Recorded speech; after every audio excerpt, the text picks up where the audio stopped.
조계종 전국 교구본사 주지 스님들과 중앙종회 초선의원, 중앙신도회, 종교편향 불교왜곡 대응 특별위원회가 잇따라 성명서를 내고 윤석열 정부 규탄에 나섰습니다.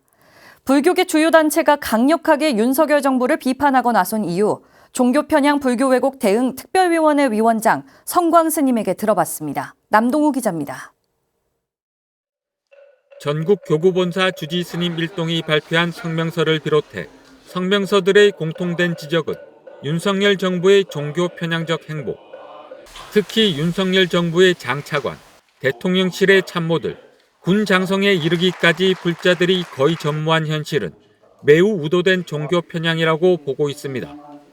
대통령이 직접 개신교 주최 국가조찬 기도회에서 헌법 정신은 성경에서 나왔다고 발언한 데 이은 것으로 역대 최악의 종교 편향 인사가 진행되고 있다고 비판했습니다. 공정, 그리고 상식, 통합 이런 걸 주창하시면서 대통령 되셨지 않습니까?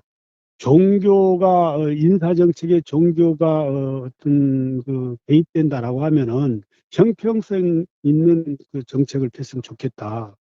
최초의 종교 편향 대통령 이승만을 국부로 만들려 하고 수도 서울을 하나님께 봉헌하며 우리나라 주요 도시를 성시화하려고 했던 이명박 정부 시절 뉴라이트 인사들을 다시 중용하고 있는 것도 우려했습니다. 예, 뉴라이트의 그 세력들이 윤석열 정권의 주축이 됐다. 극우 세력 내지는 기독교인들이 주축이 된 것이 뉴라이트라고 알고 있거든요. 그 사람들에 의해서 많이 추천되고 있다라고 이렇게 저희들이 생각하고 있고 또 여론도 그런 여론들이 많이 있습니다.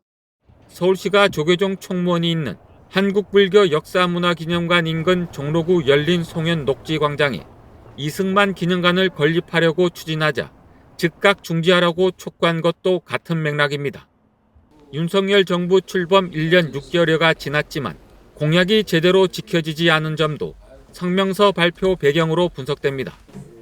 윤석열 대통령은 후보 시절 공무원의 종교 편향 처벌 조항 강화, 종교평화위원회 신설 등을 약속했지만 윤석열 정부 110대 국정과제에 반영되지 않았습니다. 뿐만 아니라 전통사찰 관련 정책은 법안 개정은 물론 예산 반영조차 미진한 상황이고 문화재청 내 전담 조직 신설, 사찰림 보존 등의 공약은 아예 진행 사항이 없습니다. 독립군 홍범도 장군 흉상 철거 철회와 이태원 참사 유가족에 대한 추모 등 대사회적 메시지도 성명서에 포함됐습니다. 누구나 소외되지 않고 누구나 같이 이 나라 국민으로서 행복하고 그리고 내가 주권을 행사하고 있다라고 하는 걸 느낄 수 있도록 저희들 불교인들도 나서야 하지 않겠냐. 적극적 사회활동, 대국민을 향한 그런 사회활동을 할 계획입니다. 스님들과 제가 불자들은 윤석열 정부의 종교 편향적 행보를 경고하며 지속될 경우 범불교적 대응에 직면할 것이라고 천명했습니다.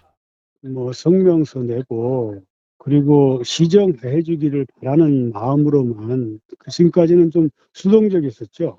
상식을 추구하는 공정을 생각하는 그런 모든 분들과 더불어서 그런 공정한 사회, 상식 있는 사회를 만들어갈 수 있도록 어떤 투쟁을 할 생각입니다.